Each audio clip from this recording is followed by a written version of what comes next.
the best thing about women's self-defense is ages from like there was a 9-year-old here all the way up to in their 60s, fit, not fit, trying to get fit, anybody. It's self-defense is for every single woman.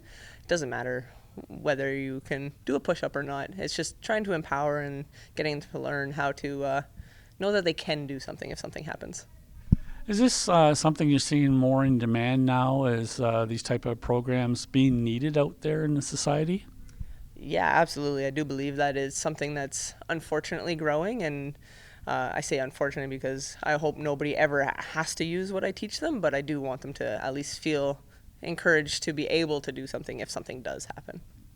Have you ever come across an individual that said like they may have had to use the program, or they wish they had learned it earlier in life for self-defense of any kind?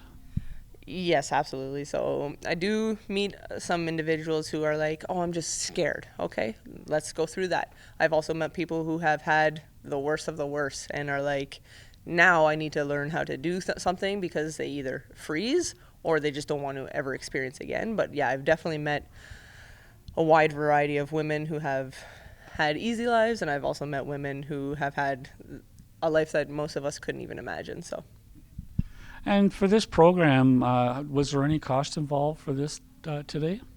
So it's no cost. It's free, but it's based off donations, and then I am donating the monies to. It's called the Women's Lodge. It's an Ojibwe women's shelter here in North Bay. So I usually typically like to stay around women's shelters, just based off of what it is. So I'll donate all the money to them and go from there. And how long have you been doing this type of training for these people? So for myself, I've been doing jiu-jitsu for about 10 years now. Started doing Muay Thai about 6 years ago. I went pro for MMA in 2019. And then after my first pro fight, I was like, what am I going to do when I retire? And then my boss back in Ottawa was like, why don't you help me out with some women's self-defense seminars? And after the first one, I was hooked. So this is definitely what I plan on doing for the rest of my life.